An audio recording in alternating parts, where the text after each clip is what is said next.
War is hell, but the trenches of World War I took hell to a new level.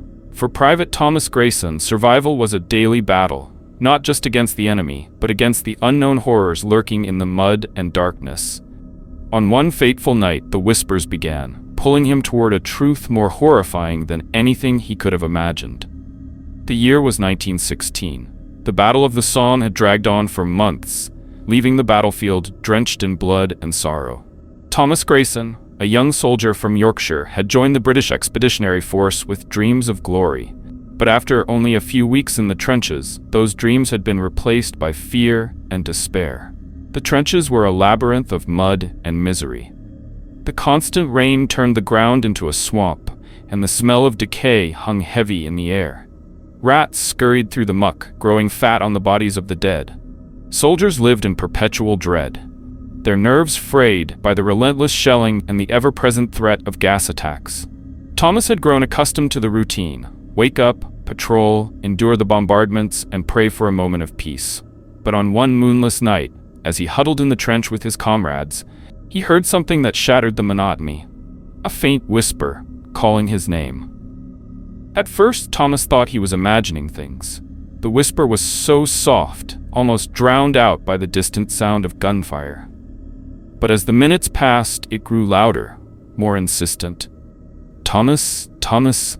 He looked around, expecting to see one of his fellow soldiers playing a prank, but everyone was either asleep or too exhausted to move. The voice seemed to come from the direction of no man's land, the desolate stretch of land between the trenches where death awaited anyone foolish enough to venture out.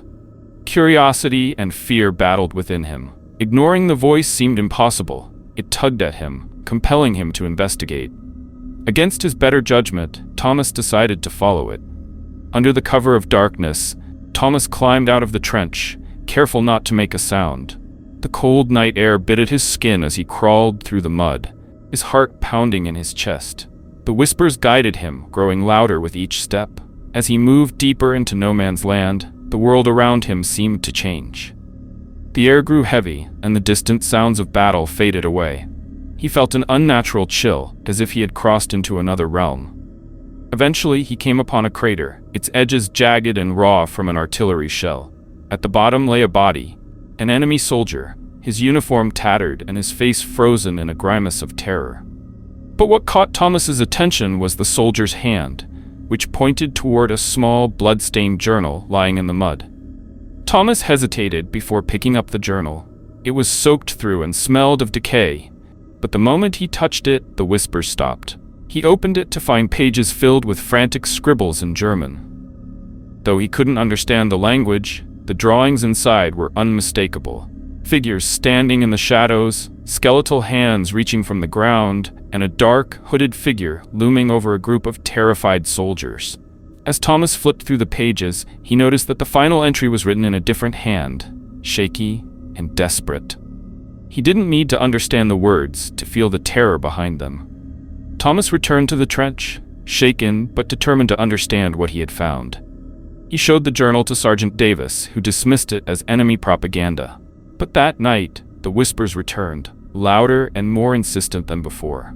This time, they weren't just calling his name, they were warning him. "Leave? Leave now?"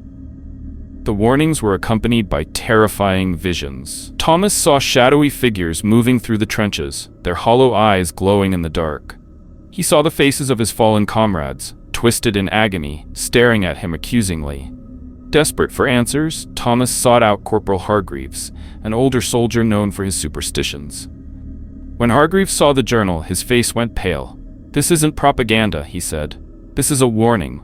The Germans must have seen it too." Hargreaves explained that the area where they were stationed was said to be cursed. According to local legends, it had once been the site of a massacre during the 100 Years' War. The souls of the slain had never found peace, and their anger now consumed anyone who disturbed the land. As the days passed, the hauntings grew worse. Soldiers reported seeing figures in the mist, hearing screams that seemed to come from the earth itself. Morale plummeted, and men began to desert. One night, Thomas and a small group of soldiers were ordered to investigate strange lights seen in no man's land. As they approached the source, the ground beneath them began to tremble. Shadowy figures emerged from the fog, their forms twisted and unnatural. The soldiers opened fire, but their bullets passed through the apparitions. Thomas watched in horror as his comrades were dragged into the darkness, their screams echoing in his ears. Thomas ran back to the trench, clutching the journal like a talisman. He realized that the only way to end the hauntings was to give the spirits what they wanted: recognition of their pain. He gathered the remaining soldiers and led them to the site of the massacre. Using the journal as a guide, they performed a makeshift ceremony, offering prayers for the dead. As they did, the ground trembled one last time, and the whispers ceased. The hauntings stopped, but Thomas was never the same. He carried the journal with him for the rest of the war, a reminder of the horrors he had faced. When he returned home, he burned it, hoping to leave the darkness behind. But even in his final days, he could still hear the whispers, faint and distant, calling him back to the trenches. In the chaos of war, some stories are buried, too strange, too terrifying to believe. But for Sergeant Lucas Donovan, the horror of his experience during the Battle of the Bulge in World War II wasn't just a tale to frighten recruits. It was a chilling encounter with soldiers who didn't belong to this world. An entire battalion of phantoms. December 1944. The Ardennes forest was blanketed in snow, turning the landscape into a winter wonderland. But the serenity was a cruel illusion. The Battle of the Bulge, Hitler's last major offensive, had turned the region into a frozen hellscape. Sergeant Lucas Donovan, a seasoned soldier from Chicago, led a squad tasked with holding a strategic crossroads. The bitter cold bit through their layers of clothing, and supplies were running dangerously low.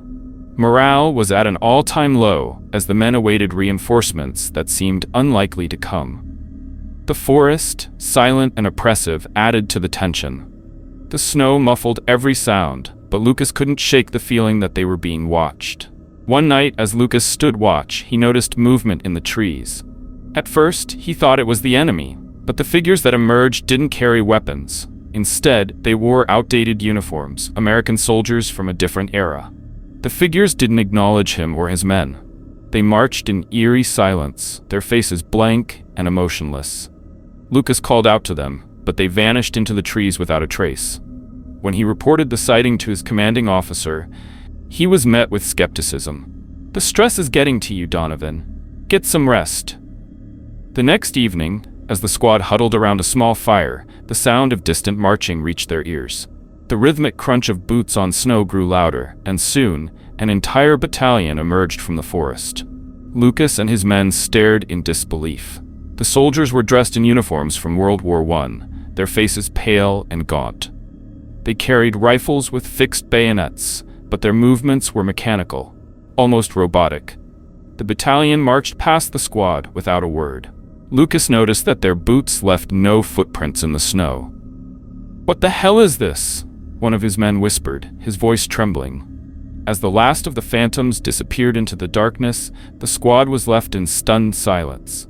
The sightings continued over the next few nights. Each time, the Phantom Battalion appeared closer to the squad's position. Lucas began to notice other strange occurrences: equipment moving on its own, voices whispering his name, and shadows that didn't belong to any living being. One night, Lucas woke to find his entire squad standing in the snow, staring into the forest. Their eyes were glassy, their expressions vacant. "What are you doing?" he shouted, shaking one of them awake. The soldier snapped out of his trance, his face pale with fear. "They were calling to us," he said. I couldn't resist. Determined to uncover the truth, Lucas began exploring the area around their camp. He discovered the ruins of an old chapel buried beneath the snow. Inside, he found a rusted plaque that read, "In memory of the 23rd Infantry Battalion, lost in 1918. Lucas realized that the phantoms were the spirits of soldiers who had died in the area during World War I. Their remains had never been recovered, and their souls were trapped, doomed to repeat their final march for eternity. On Christmas Eve, the Phantom Battalion appeared again, but this time, they didn't march past. They surrounded the squad, their hollow eyes fixed on Lucas. The air grew cold, and the fire went out. Lucas felt a crushing weight on his chest as the phantoms closed in. He realized that they weren't just passing through, they were claiming the living to join their ranks. Desperate, Lucas ordered his men to retreat to the chapel.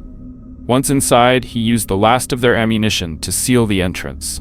The phantoms battered the walls, their voices rising in a haunting chorus of rage and despair. Lucas remembered the plaque and realized that the phantoms were seeking recognition. He led his men in a makeshift memorial service, reciting prayers and laying makeshift wreaths at the base of the plaque. As they finished, the pounding on the walls stopped. The temperature rose, and a sense of peace filled the air. When Lucas and his men stepped outside, the phantoms were gone. The squad was rescued a few days later, their story dismissed as the product of stress and exhaustion. But Lucas knew the truth. The phantoms of the 23rd Infantry Battalion had found peace, and he had witnessed something that defied explanation. In the years that followed, Lucas would often think back to that Christmas Eve, haunted by the memory of the Phantom Battalion and the lives lost to the horrors of war. In the dense jungles of Vietnam, where danger lurked behind every tree, the soldiers of Charlie Company had one unspoken rule: never wander off alone. It wasn't just the Viet Cong they feared, it was the mysterious figure they called the Soldier in the Shadows, a ghostly entity said to haunt the region. For Private Tom Garrison, the legend was nothing more than jungle superstition, until he met the shadowy figure himself. In 1968, during the height of the Vietnam War, Charlie Company was stationed deep in the Central Highlands. The area was known for its treacherous terrain and constant enemy activity. Tom Garrison, a 22-year-old recruit from Kansas, was on his first deployment. The oppressive heat and the cacophony of the jungle had worn down his nerves. But it wasn't the war that unsettled him most. It was the stories his fellow soldiers told. "There's a ghost out there," one of the older men whispered around the campfire one night. "A soldier who walks the jungle looking for revenge. They say he was betrayed by his own unit and left to die." Tom scoffed. "You're telling me you're more scared of a ghost than the Viet Cong?" The man's face grew serious. "You'll believe it when you see him. He only comes for the ones who don't respect the dead." A week later, Tom was on patrol with his squad when he noticed something odd. A trail of footprints appeared in the mud ahead of them, but there were no signs of anyone nearby. "Could be the enemy," their sergeant said, motioning for the squad to proceed with caution. But the footprints led to a clearing, where they vanished without a trace. That night, as Tom stood watch, he heard rustling in the bushes. He raised his rifle, expecting to see an animal or an enemy soldier. Instead, a shadowy figure emerged. The figure was dressed in a tattered uniform, his face obscured by darkness. Tom called out, but the figure didn't respond. It simply stood there, staring at him. When Tom took a step closer, the figure disappeared. The next morning, Tom told his squad about the encounter. "It was just your imagination," one of them said. But their sergeant, a hardened veteran, pulled Tom aside. "You saw him, didn't you?" the sergeant asked. Tom nodded. "Listen carefully. If he appears again, do not engage. He's not here to hurt you, unless you disrespect him. Leave offerings, show respect, and he'll leave you alone." Tom thought it was ridiculous, but the sergeant's tone left no room for argument. Over the next few days, strange occurrences plagued the squad. Equipment went missing, radios malfunctioned, and several soldiers reported hearing footsteps behind them, only to find no one there. One night, as the squad set up camp, a young soldier named Eddie mocked the stories. "It's all nonsense," he said, kicking over a small shrine they'd found in the jungle. That night, Eddie vanished. The squad searched for him, but all they found were his boots, neatly placed in the middle of the clearing. Tom couldn't shake the feeling that they were being watched. The shadowy figure appeared again, this time closer. Its presence was accompanied by a suffocating sense of dread. Determined to understand what was happening, Tom and the sergeant began asking the local villagers about the ghost. They learned that the jungle had been the site of a brutal massacre during the French occupation. A group of soldiers had betrayed one of their own, leaving him to die. The villagers believed the betrayed soldier's spirit now haunted the jungle, seeking justice. They warned that the spirit was especially vengeful toward outsiders who disrespected the land. One stormy night, as the squad prepared to move out, the shadowy figure appeared again. This time, it wasn't alone. Shadows seemed to rise from the ground, forming a ghostly army that surrounded the camp. The sergeant ordered his men to hold their fire. "Show respect," he said, his voice trembling. Tom remembered the advice the villagers had given them. He placed a makeshift offering, his canteen and a pack of cigarettes, on the ground and whispered a prayer. The shadows paused. Slowly they receded into the jungle, leaving the squad unharmed. The squad made it out of the jungle, but the experience left a lasting impact. Tom often thought back to that night, wondering if the spirit was still out there, guarding the jungle and punishing those who disrespected it. Years later, as an old man, Tom would tell his grandchildren the story of the soldier in the shadows. Some believed him. Others thought it was just a tale to scare them. But for Tom, it was a chilling reminder of the horrors he'd faced, not all of them human.